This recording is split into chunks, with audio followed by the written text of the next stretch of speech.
Bienvenue dans ce nouveau numéro de votre émission Du désert à l'oasis. Fidèles téléspectateurs, nous vous saluons de partout où vous nous suivez, dans vos maisons, sur vos téléphones. Nous sommes avec vous. Je suis avec l'évangéliste Léonard Kiswangi. Évangéliste, bonjour. Bonjour Madame Jemima, bonjour nos téléspectateurs. Toujours un réel privilège de nous compter parmi vous et de nous savoir accueillis par vous. Exactement. C'est toujours un plaisir pour moi d'être avec vous sur ce plateau évangéliste. Alors avec vous, nous avons débuté avec le thème l'oasis de guérison. La fois dernière, nous avons parlé de la guérison. Nous avons commencé avec ce thème de la guérison des traumatismes. Pourquoi? Parce que nous constatons que les préoccupations, les inquiétudes sont des situations qui touchent tout le monde, Ça peut être une peur, ça peut être issu d'un événement qui nous a dérangés. Cet événement peut être une blessure, ça peut être la perte d'un être cher, ça peut être la non-atteinte de nos objectifs, ça peut être un échec, ça peut être même une dispute ou une attente indéfinie, un manque. Ce sont des situations pareilles qui créent de la souffrance en nous et une souffrance qui cesse d'être une souffrance normale et qui devient une souffrance pathologique, une souffrance qui entraîne un certain comportement relationnel ou encore physiologique, mais qui nous fait défaut. Et cela est dû au traumatisme. Cela est même prouvé et même conduit même à ce que l'on appelle le traumatisme. Ainsi, dans cette émission, nous abordons la guérison, certes, mais nous abordons la guérison des traumatismes. Et nous croyons, comme nous l'avons dit la fois dernière, que toute maladie peut être guérie par Jésus. Même le traumatisme, Jésus peut le guérir. Voilà pourquoi nous l'abordons ici pour vous accorder de tirer attention, de pouvoir constater dans quelle dimension de votre vie ou dans quelle dimension votre frère, votre sœur peut se retrouver dans le traumatisme afin que nous puissions aider la communauté parce que notre émission a pour objectif d'enseigner, d'édifier, mais aussi d'équiper le chrétien. Aujourd'hui, nous parlons donc des facteurs du traumatisme. Qu'est-ce qui est facteur du traumatisme? Je suis avec l'évangéliste Léonard Kiswangi. Avant d'arriver dans le vif de notre sujet, évangéliste, j'aimerais que ceux qui nous suivent parviennent quand même à comprendre de manière claire et même brève ce qu'est un traumatisme. Merci Madame Jemima. Le sujet est tellement important et nous vivons le moment où on ne peut pas s'en passer. Et nous voulons d'une manière simple dire que les traumatismes, et surtout les traumatismes pathologiques auxquels nous faisons allusion, c'est lié à une souffrance. Et cette souffrance qui est d'abord émotionnelle parce qu'elle est reçue ou perçue par la personne comme un choc mental et lequel choc mental arrive à troubler les comportements de l'homme et arrive à affecter l'âme. Et souvent nous parlons de la blessure du cœur ou de la blessure intérieure. Donc c'est de cela que nous parlons parce que nous pouvons voir qu'il y a... Cette blessure peut être juste de la personnalité. Voilà pourquoi nous avons pensé que c'est important de ne pas parler de la guérison juste de ce qui nous amène à l'hôpital, mais aussi à voir cela comme un fait de société. Donc il y a des personnalités. Quelqu'un qui est une personnalité d'une certaine catégorie avec une certaine dignité, et lorsque cette personne rencontre des difficultés dans sa vie et il se trouve en incapacité de collaborer ou de composer, de reconnaître sa personne en tant que telle et l'événement ou l'humiliation qu'elle est en train de vivre. Quand ceci arrive, il y a cassure entre l'homme qui était dans la dignité et l'homme qui se voit humilié. Face à cet événement, tout son comportement se trouve être bouleversé. Et il est à ce moment, quand il est dans un comportement bouleversé, on dit qu'il est traumatisé. Et donc, ce traumatisme ou cet état des choses est que la personne devient incapable. Elle a l'incapacité, n'est-ce pas, de retrouver son fonctionnement physiologique normal ou de retrouver son comportement de père de famille, de mère, de fils, d'une personnalité quelconque dans la société.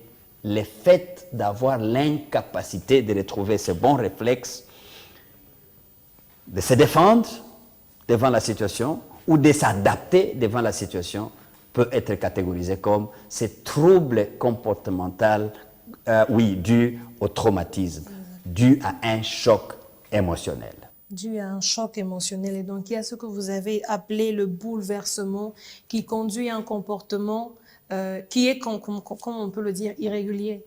Tout à fait irrégulier et je pourrais peut-être donner un exemple ici. Voilà, il y a traumatisme. Une maman qui quitte la maison à 6 heures, elle va au travail. Elle laisse son mari avec ses enfants, dont un enfant d'1 année et demie. Pendant que la maman est là-bas, l'enfant tombe malade à la maison. Et on prend l'enfant pour l'amener à l'hôpital sans que maman ne sache. De la maison à l'hôpital, l'enfant meurt. Et on annonce à la maman que son enfant qui était en bonne santé est subitement tombé malade et mort à l'hôpital. Alors, lorsque la maman prend la nouvelle, ce choc-là, la nouvelle-là qu'elle reçoit, ça fait un choc en elle. Et ce choc-là lui crée un traumatisme, une blessure entre le comportement ordinaire normal d'une maman qui devait se lever et avancer et aller savoir de quoi il est question. Elle tombe, la première chose pendant qu'elle tombe, elle urine sur place dans les habits. Vous voyez, c'est un comportement bouleversé, troublé, elle est traumatisée. Et à ce moment-là, elle est dans l'incapacité de composer avec la maman digne qu'on a vu marcher, avec celle qui fait pipi, si vous voulez bien, dans les habits, suite à l'événement, suite à l'annonce de ce qu'elle a eu. Donc, il y a plusieurs facteurs ainsi qui peuvent nous conduire à trouver ce genre de comportement. Nous y arrivons, et précisément. Quels sont les facteurs donc, qui causent le traumatisme? Et donc, nous pouvons avoir, et c'est là, il y a plusieurs facteurs, et ça dépend d'une personne à l'autre. C'est pourquoi nous pouvons dire qu'il y a une diversité, n'est-ce pas, des facteurs qui peuvent favoriser. Là, je venais de citer un facteur. Donc, il y a un événement qui arrive dans la vie de cette maman, et cet événement l'expose. Il y a un événement unique qui expose cette maman, cette personne, à réagir d'une certaine manière sans la capacité de se composer et d'être ensemble. Et là, nous pensons donc à une situation d'adversité ou une situation de stress. Le stress qui a créé la toxicité, le stress qui a créé l'amertume, le stress qui a créé une souffrance de telle sorte que la maman ne pouvait pas supporter ça. Et ça, c'était un des facteurs. Vivre un événement traumatisant. Mais aussi, un autre facteur peut être que la personne vit dans une situation d'adversité chronique. Quelqu'un qui travaille dans une société, faisant bien son travail, mais parce qu'elle n'est pas de telle ethnie ou elle n'est pas ressortissante de tel ou tel groupe, alors les personnes autour d'elle n'arrivent même pas à apprécier son travail. Mais plus qu'ils n'arrivent pas à apprécier son travail, mais plus ils continuent à lui donner le travail avec, d'une manière forcée, des injures, ou toute une situation qui ne la met pas à l'aise, cette personne-là peut être exposée d'une manière chronique à une adversité ou à une opposition, à une haine. C'est un contexte tout à fait bien décor, bien planté pour permettre qu'il y ait traumatisme. Aussi, on peut avoir un événement ou une situation. Prenons par exemple quelque chose qui crée la peur. Hein, vous êtes dans un véhicule et d'un coup vous sentez un bruit comme s'il y a une arme qui vient de crépiter. Et vous voyez les gens fuir dans tous les sens. Vous ne savez même pas pourquoi ils font ça. Mais cet événement ou cette situation particulière suscite la peur. Et donc la personne, avant même de voir s'il y a quelque chose qui peut amener la mort ou pas, elle a une peur telle que, oh, fini, je vais mourir, il n'y a plus d'espoir, il n'y a plus d'espérance. La peur de la mort, la peur de la disparition, la peur d'un manque. Cette peur-là, donc vous voyez, s'ajoute un élément. D'abord, il y a eu la souffrance insupportable. Et le deuxième élément, vous voyez cette peur-là qui est créée subitement par une situation, par un événement. Ça devient un contexte qui crée un environnement favorable pour une blessure de l'âme ou pour ce que nous appelons traumatisme. C'est que l'homme se sent atteint dans sa personnalité ou dans son intégralité ou dans son intégrité psychologique. Quand une personne se sent dans ce sens-là, elle est victime d'un traumatisme. Bien entendu, nous avons dit qu'il faut faire attention entre ce qui peut être une souffrance passagère, ça peut aussi être une peur passagère, et là, ça ne constitue pas l'objet de notre leçon. Okay. Mais quand cet élément devient chronique, revient en répétition, ou persiste, alors là, elle crée une situation pathologique qui a besoin d'être, n'est-ce pas, réglée. Et donc, nous disons que ces facteurs On a tendance à créer donc, les traumatismes liés à ces facteurs et dans ces cas, il y a une étude qui suggère que plus les facteurs sont créés par une nature ou par une autre, on peut donc parler de deux types de traumatismes. Ok. Alors, de ces deux types de traumatismes, madame, vous m'avez demandé des facteurs qui peuvent nous créer, n'est-ce pas, une situation de traumatisme. Peut-être en disant ça, vous nous suivez, vous vous retrouvez dans une ou l'autre situation, devant un événement ou un autre qui a créé en vous une blessure et laquelle blessure vous fait vivre dans une peur de la mort. Ceci vous concerne et nous croyons que nous pouvons aider à régler ça. Parce que finalement, ces facteurs-là peuvent créer les traumatismes du type 1 comme aussi les traumatismes du type 2. Et peut-être que vous voulez me poser la question de savoir qu'en est-il réellement cette histoire d'un traumatisme de type 1 et d'un traumatisme de type 2. Évidemment, le traumatisme du type 1, c'est le traumatisme qui résulte, n'est-ce pas, d'un événement unique. Prenons par exemple ce qui s'est passé à Kinshasa, dans un quartier appelé Matadi Kibala. Il y a eu un incident avec le courant électrique et une grande partie de la population a été électrocutée et ces personnes ont trouvé la mort sur place. Exact. Un seul événement qui frappe plusieurs personnes, le courant et la mort. Désormais, c'est cet événement-là, quelqu'un qui a vécu ça, un habitant du quartier qui a vécu ça arriver, et ceci s'est imprimé dans sa tête et ça a laissé un impact sur sa vie.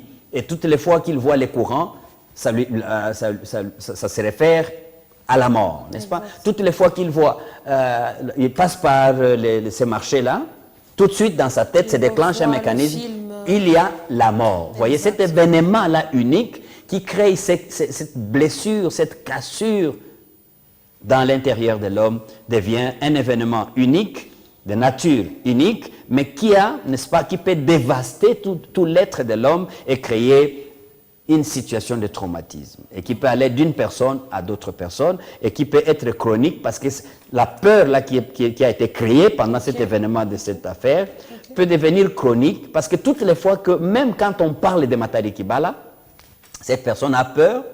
Mais pourquoi tu as peur? Ah, les gens qui étaient morts ce jour-là. Peut-être que vous êtes susceptible de ce genre, et peut-être ici aussi l'occasion pour vous de guérir d'une situation qui pourrait avoir été en répétition ou chronique ou prolongée dans votre vie. C'est ça qu'on appelle traumatisme du type 1.